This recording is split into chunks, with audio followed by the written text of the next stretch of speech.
이번 주에 한국뿐만 아니라 전 세계 시장에서 가장 주목했던 연예가 소식은 BTS가 단체 활동을 잠시 중단한다. 이 소식이 아니었을까 싶어요.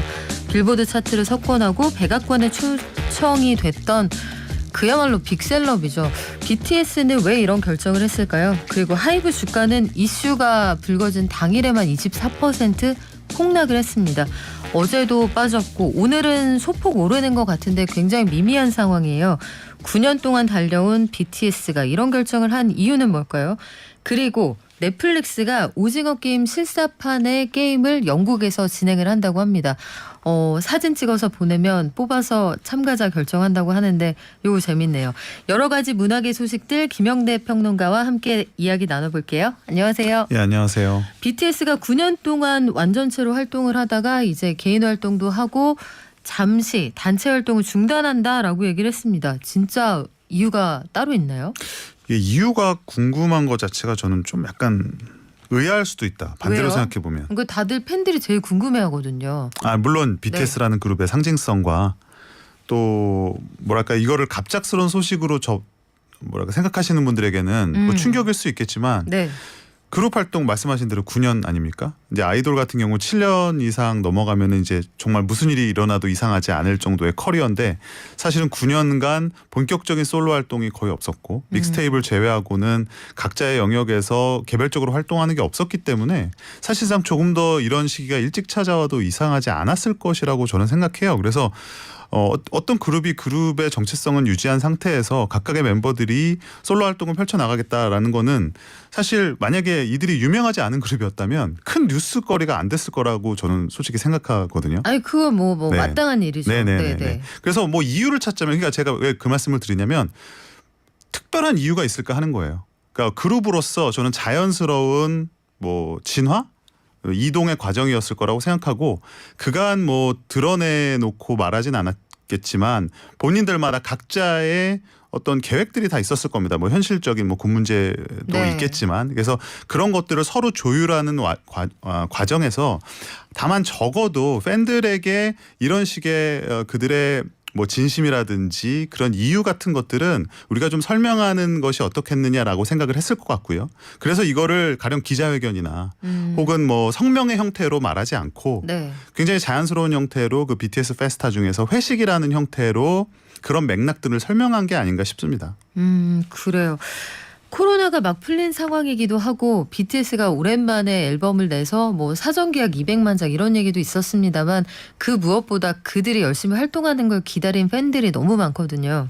거기에서 아쉬움이 있는 건데 혹시 BTS가 단체 활동을 잠깐 중단함으로써 잃게 되는 건 없을까요? 일단은 뭐 저는 이게 어떤 형태로든 뭐 중단보다는 가령 솔로 활동을 위주로 한 활동에 좀 더 치중을 하면서 자연스러운 휴식이 될 확률이 높다고 이제 봅니다. 그래서 뭐 잃는다라고 한다면 글쎄요, 뭐 글로벌 스케일의 뭐 완전체 투어 이런 거 정도는 당분간은 보기가 어려울 네. 수도 있겠지만 오히려 각각의 뭐 개인들을 뭐랄까요 선호하거나 혹은 응원하는 팬덤 입장에서는 그들이 이제까지 방탄소년단이라는 이름으로 보여주지 못했던 다양한 면모들을 볼 수 있는 기회가 되기 때문에 뭐 전체적으로 봐서는 잃는 것보다는 글쎄요 뭐 좀 다양한 것들을 볼 수 있는 기회가 될 수도 있겠다 뭐 이런 저는 생각도 듭니다. 그런데 과거에도 생각해보면 서태지와 아이들도 인기가 최정상에 있을 때 그때는 뭐 지금과 상황 완전 똑같진 않아요. 그때는 해체 선언이었으니까.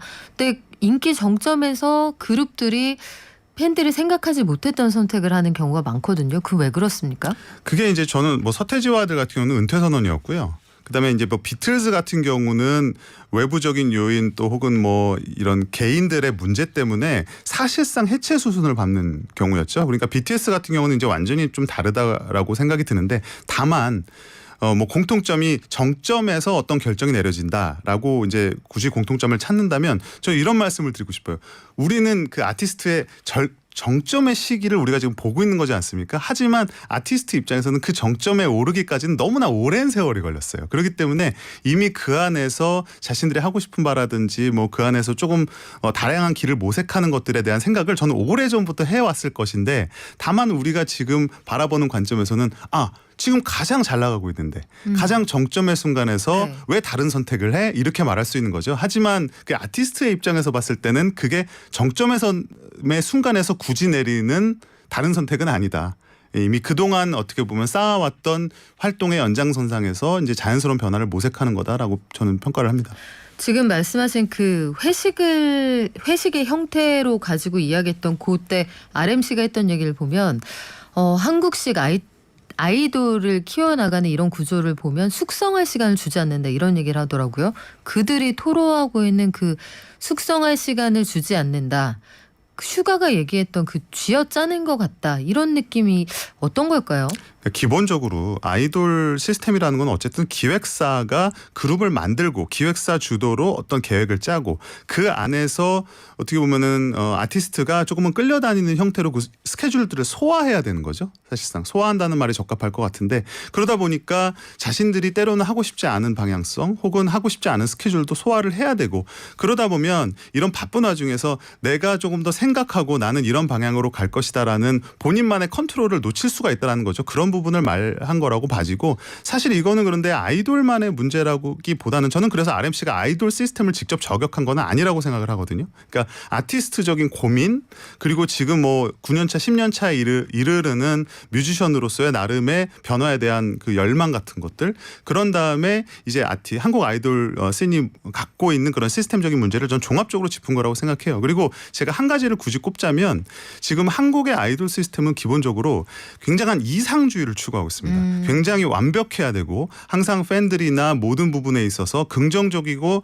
어떻게 보면 가장 적합한 것들 사람들이 생각했을 때 빈틈이 없는 부분만을 보여주고 그것을 추구하려고 하는 경향성이 강한데 그러다 보니까 아티스트가 느끼는 부담감이라든지 뭐랄까요 자신들이 완벽해야 된다는 이런 부담감이 사실 클 수밖에 없는 거예요. 그래서 네, 아이돌이라는 단어 자체가 그런 의미를 내포한 단어 아닙니까? 그렇죠. 네. 이상적인 것을 어떻게 보면 실제와 다르더라도 이상적인 모습을 보여주겠다라는 것이고 그래서 사실은 RMC나 뭐 다른 분들도 말했지만 우리가 이런 쉰다는 말을 하는 것조차도 뭔가 미안한 마음이 들어서 말할 수 없었다라는 말을 하는 거죠. 6월 10일에 프루프 앨범이 나왔어요. 이번 앨범은 어떤가요? BTS의 지난 사실은 9년 1막의 커리어의 가장 중요한 테마는 증명이었다고 생각해요. 그 증명 끝에 얻어진 증거가 있을 것이고 마침 또 블랙 프루프 방탄이라는 말에 프루프를 또 딴 말이기도 한데 전체적인 기조는 돌아봄이에요. 뭔가 여기서 새로운 거를 보여주겠다라는 것이 아니라 앤솔로지라는 앨범 특성상 지난 커리어를 돌아보고 조망하는 의미를 담고 있고요. 그리고 자신에 대해서 그리고 자신을 지켜준 팬들에 대해서 굉장히 모처럼 서로에 대한 이야기를 하고 있어요. 그런 의미에서 뭐 팬들에게는 눈물 없이는 들을 수 없는 또 앨범이 되겠고 BTS를 처음으로 들으시는 분들은 아 이들이 이런 길을 걸어왔구나라는 거를 한눈에 볼 수 있는 그런 앨범인 것 같습니다. 근데 소속사의 입장에서는 생각이 좀 다를 것 같아요. 일단 주가가 2조 원 넘게 빠진 데다가 앞으로의 활동에도 기존에 단체 활동할 때만큼 우리가 기대할 수 있는 부분들이 있을까 고민이 될 것 같은데 경제적으로는 어떨까요? 그래서 예측했던 아마 임팩트였을 것 같은데 예측보다 컸는지 적었는지는 모르겠어요. 하지만 분명히 하이브에서도 이런 정도의 파장은 충분히 예상을 하고 그런 콘텐츠를 뭐 동의를 해줬을 거라고 생각을 합니다.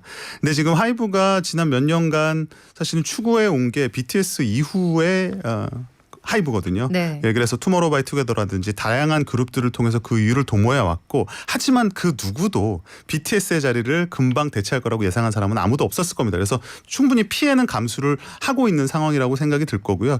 바로 그런 점에서 뭐 본인들의 방탄소년단 본인의 생각도 그렇지만 하이브 역시도 이것이 BTS의 끝이 아니고 BTS의 중단이나 혹은 해체와는 전혀 무관하다라는 점을 계속적으로 강조하고 있는 게 아닌가 싶습니다. 그래요. BTS 이후를 기획할 때 르세라핌의 학폭 사태 이런 데 제때 대응하지 못한 거 이런 거 좀 뼈아프지 않을까 싶습니다. 오늘 넷플릭스까지 갈 시간이 안 되겠네요. 저희가 BTS 새 앨범의 Yet to Come 어제 엠카에서 1등 했거든요. 이 노래 들려드리면서 마무리할게요.